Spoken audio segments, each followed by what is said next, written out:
BPSC TRE 4 का आप लोग का क्लास चल रहा था, जिसमें से मैंने मॉडर्न हिस्ट्री में आपको 3 चैप्टर का कंप्लीट करा दिया था, जो कि एनसीईआरटी बेस्ड यह क्लास आपका चल रहा है। और फ्रेंड्स, ये जो एनसीईआरटी क्लास है, ये एनसीईआरटी क्लास मैंने बस उतना ही प्रश्न आपको करा रहा हूँ जो कि एग्ज़ाम में डायरेक्ट पूछा जाता है। मैं आपको फालतू का क्वेश्चन बिल्कुल नहीं करा रहा हूँ। जो एग्ज़ाम में पूछा जाएगा और जो एग्ज़ाम के पॉइंट ऑफ व्यू से आएगा वही मैं आपको करा रहा हूँ, क्योंकि कराने का क्वेश्चन मैं आपको बहुत सारा क्वेश्चन करा दूँ, बट वो सब पढ़ने से अच्छा है कि जो लिमिट में पढ़िए और सीमित में पढ़िए, जो कि एग्ज़ाम में डायरेक्ट प्रश्न पूछा। और आपको पता है कि एनसीईआरटी से प्रश्न रहता है। टीआरई 4 के लिए ये बेहद ही महत्वपूर्ण क्लास है। तो चलिए फ्रेंड, शुरू करते हैं।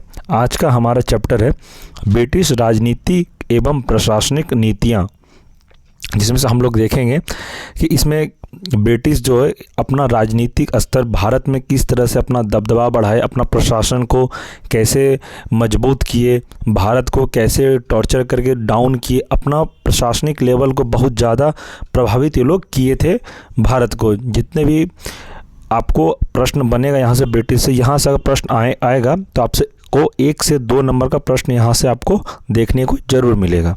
चलिए शुरू करते हैं।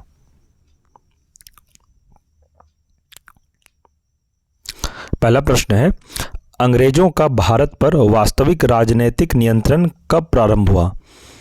अंग्रेज जो थे उनका वास्तविक राजनीतिक नियंत्रण भारत पर कब प्रारंभ हुआ था? तो इसका सही आंसर हो जाएगा इलाहाबाद की संधि से वर्ष 1765 में। आगे, बंगाल में द्वैत शासन किसके द्वारा लागू किया गया था? तो ये वीवीआई है फ्रेंड्स। ये क्वेश्चन आपको कोई भी एग्ज़ाम का अगर आप तैयारी करें, जैसे रेलवे के भी एग्ज़ाम की तैयारी कर रहे हैं, तो ये वाला प्रश्न ये रेलवे में काफ़ी बार पूछा गया है। और टीआरई 2 में और टीआरई जो 3 का एग्ज़ाम हुआ था मार्च में, जो कि रद्द हो गया था, उसमें भी यह प्रश्न पूछा गया था। तो ये फ्रेंड्स, इसका कौन लागू किया था द्वैत शासन? तो इसका आंसर है लॉर्ड क्लाइव के द्वारा। तो लॉर्ड क्लाइव के द्वारा द्वैत शासन बंगाल में लागू किया गया था। तो आप लोग याद रखिएगा, लॉर्ड क्लाइव, बंगाल में द्वैत शासन इन्होंने ही लगाया था। आगे, वर्ष 1772 में किस गवर्नर ने द्वैत शासन को समाप्त कर दिया था? लॉर्ड क्लाइव ने द्वैत शासन को लागू किया था।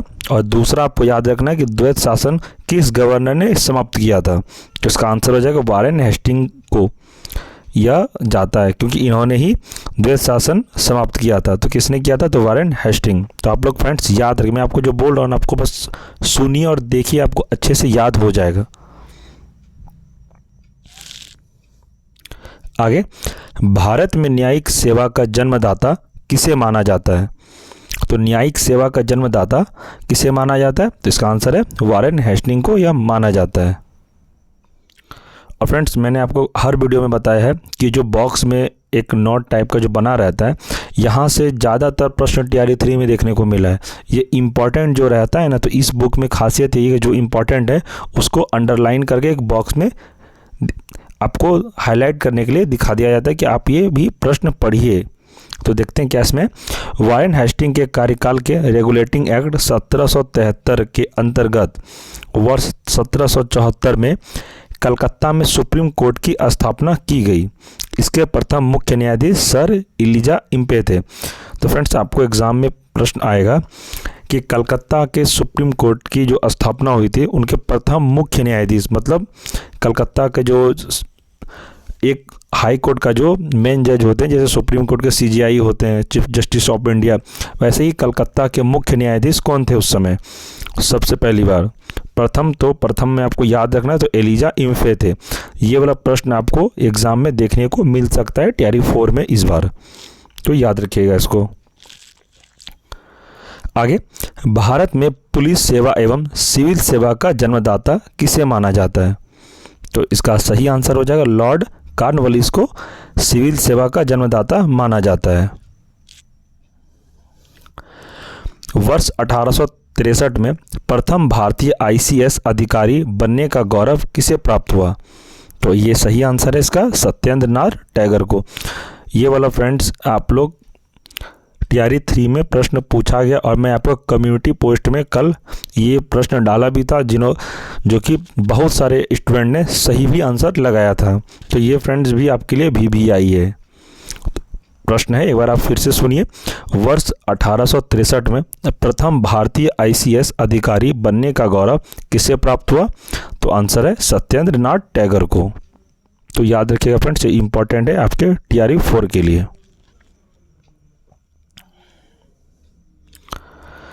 इसमें देखते हैं ब्रिटिश भारत के लोक सेवा संबंधी आयोग। तो पहला आयोग इसमें देखते हैं क्या है। आयोग में एचिंसन आयोग ये कब हुआ था गठित? तो 1886 को। इसका गवर्नर जनरल कौन थे उसमें? तो लॉर्ड डफरिन थे। आगे इस्लिंगटन आयोग ये कब हुआ था गठित? 1912 में, और इसमें गवर्नर जनरल थे लॉर्ड हार्डिंग द्वितीय थे। और ली आयोग 1923 को हुआ था गठित, और उसमें गवर्नर जनरल थे लॉर्ड रीडिंग। तो फ्रेंड्स, इसमें से मैं आपको इम्पोर्टेंट बता देता हूँ। इसमें से इम्पोर्टेंट आपके लिए एक ये है लॉर्ड डफरिन का, और दूसरा है लॉर्ड हार्डिंग का। ये तीसरा आप नहीं भी याद रखिएगा तो कोई दिक्कत नहीं है।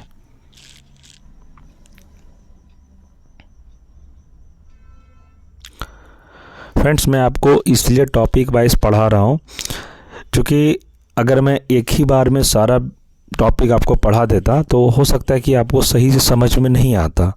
ऐसे आपके मन पे है, आप जिस भी टॉपिक का वीडियो देखना चाहते हैं आपका प्लेलिस्ट बना हुआ है, आप जाके उस वीडियो को देख सकते हैं। सीरियली वाइज आप देख सकते हैं।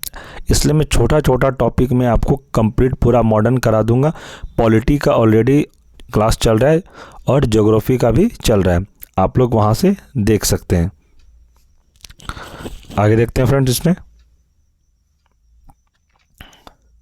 भारत सरकार अधिनियम 1935 के अंतर्गत संघीय लोक सेवा आयोग के गठन का प्रावधान किस आयोग के सुझाव पर किया गया था? तो इसका सही आंसर हो जाएगा ली आयोग के द्वारा। तो फ्रेंड्स, ये याद रखिएगा आप लोग, ये एग्जाम में प्रश्न यहाँ से पूछा जाता है। भूमि सुधार के उद्देश्य से भारत में अस्थाई बंदोबस्त प्रणाली किसके द्वारा लागू की गई? तो यह जो अस्थाई बंदोबस्त प्रणाली किसके द्वारा लागू की गई थी? तो ये है लॉर्ड कॉर्नवालिस। ये फ्रेंड्स एकदम भी आई, आप लोग लिख लीजिए। ये फ्रेंड्स, ये प्रश्न आपको 100% आएगा। ये प्रश्न मैंने देखा है हर एग्जाम में, ये प्रश्न कॉर्नवालिस का अस्थाई बंदोबस्त वाला पूछता ही पूछता है। इसलिए मैं कह रहा हूँ मॉडर्न हिस्ट्री से कम टीआरई 4 में 17 से 18 प्रश्न रहता है। और कल मैं आपको बताऊंगा कि टीआरई 4 में पीआरटी का सिलेबस पहले मैं आपको बताऊंगा, उसके बाद 6 to 8 का, फिर 9th 10th और 11th 12th का भी मैं बता दूंगा किससे कितना चैप्टर में प्रश्न आता है, कितना नंबर का आता है। तो आप लोग चैनल से ज़रूर जुड़े रहिएगा, आपको सारा डिटेल दिया जाएगा।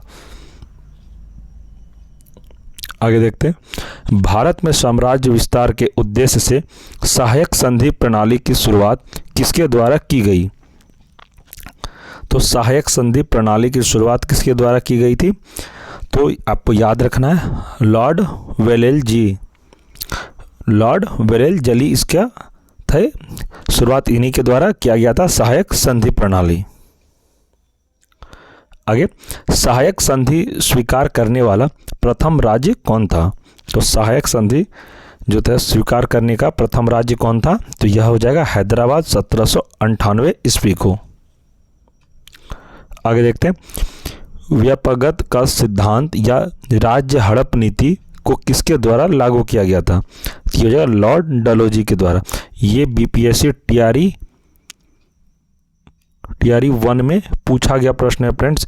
टीआरई 1 में कैसा प्रश्न पूछा गया था मैं आपको बताता हूँ। हड़प नीति क्या है? हड़प नीति किसके द्वारा लागू किया गया था?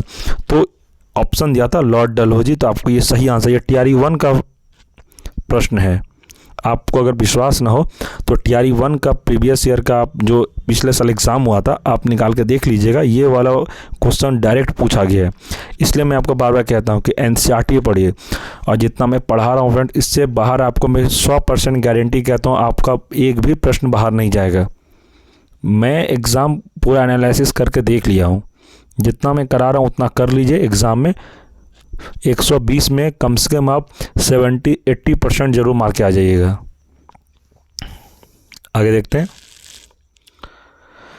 राज्य हड़प नीति में कहा गया कि ऐसा राज्य जिनका निर्माण अंग्रेजों के सहयोग से हुआ है, उन्हें राज्य के उत्तराधिकारी के लिए गोद लेने का अधिकार नहीं प्राप्त होगा। इसका मतलब क्या है कि राज्य जो हड़प नीति है उसमें यह कहा गया है कि जिनका जो भी राज्य का जो निर्माण हुआ है उसमें अगर अंग्रेजों का सहयोग से हुआ, यानी कि वो 50% भी दिए रहे, तो उन राज्य में अगर उनका उत्तराधिकारी खुद का नहीं है तो वह किसी दूसरे को गोद नहीं ले सकते और अपना राज्य का उत्तराधिकारी नहीं बना सकते। हड़प नीति इसी को कहते हैं। समझ गए होंगे आप लोग।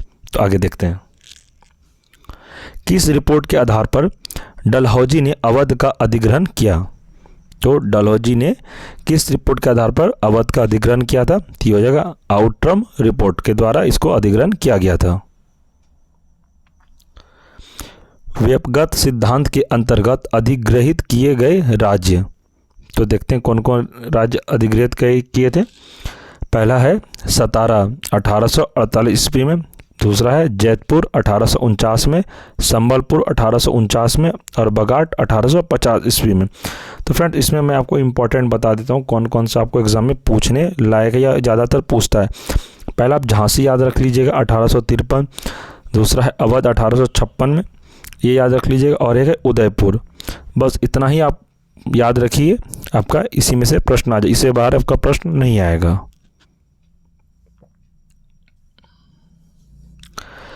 चतुराईपूर्ण निष्क्रियता की नीति किससे संबंधित है? तो इसका आंसर होगा जॉन लॉरेंस के। इसका सही आंसर क्या होगा? John Lawrence. आगे, किस गवर्नर जनरल के कार्यकाल में भारत पर ईस्ट इंडिया कंपनी का शासन समाप्त हो गया? तो लॉर्ड कैनिंग। आगे, 1861 में भारतीय दंड संहिता इंडियन पेनल कोड आईपीसी किसके कार्यकाल में निर्मित की गई थी? तो इसका आंसर आ जाएगा लॉर्ड कैनिंग के कार्यकाल में निर्मित की गई थी।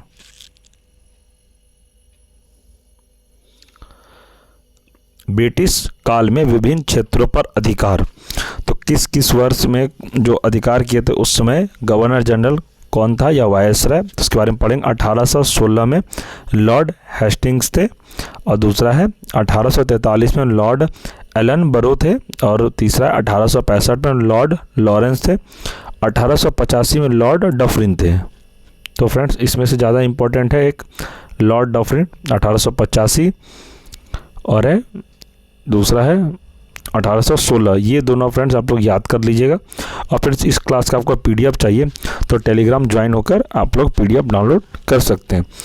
तो फ्रेंड्स देखिए मैंने आपको तीसरा चैप्टर तक कंप्लीट कराया था, ये है जो है हमारे चौथा चैप्टर है।